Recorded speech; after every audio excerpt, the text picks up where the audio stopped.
மிகப்பெரிய அடையாறு. நீங்கள் நினைக்கிற மாதிரி அது புது ஆறு கிடையாது. 17 லட்சம் வருஷம் முன்னாடி இங்கே விலங்குகள் இல்லாத ஒரு மனித இனம், அதாவது ஸ்டோன் ஏஜ் பீப்புள் வாழ்ந்த காலத்தில் இருந்த ஒரு ஆறு. 1.25 கிலோமீட்டர் அகலமுள்ள ஒரு ஆறு. இப்போ கூட அடையாறுடைய கழிமுகம் வந்து மிக பழமையானது தான். இந்த ஆறு இதுக்கு நம்ம இருக்கிற இடத்துக்கு பழைய பேர் என்ன தெரியுமா? நீங்கள் தீவில் இருக்கீங்கன்னு சொல்கிறீங்க, ஆனால் இது பழைய பேர் தெரியுமா? ஆமையூர்.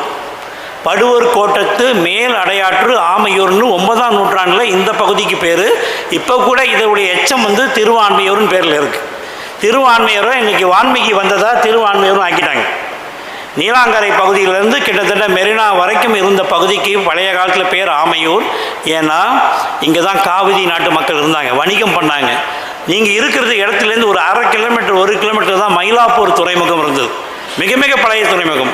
இப்போ நீங்கள்லாம் நினச்சிருப்பீங்க நம்முடைய பழமை வந்து சோழர் தான் பழமை, 1000 வருஷம் முன்னாடி கடலில் போனாங்கன்ட்டு. இல்லை, நீங்கள் நினைப்பீங்க பல்லவர் வந்து ஒரு 1600 வருஷம் முன்னாடி கடலில் போனாங்கன்ட்டு. இல்லை, ரொம்ப அதிகமான குறிப்பாக தென்னாட்டு மக்கள் நினைப்பாங்க பாண்டியர் தான் முதல்ல கடலில் போனாங்கன்ட்டு. ஆனால் உங்களுக்கு தெரியுமா, உலகத்திலே முதல்ல கடலில் போனவங்க யாரும் தெரியுமா? இந்த இடத்துலேருந்து தான்.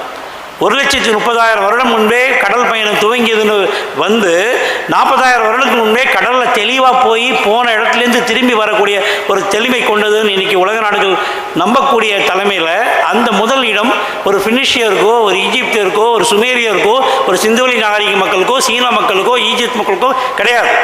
அது தமிழ் மக்களை தான் சாரும்.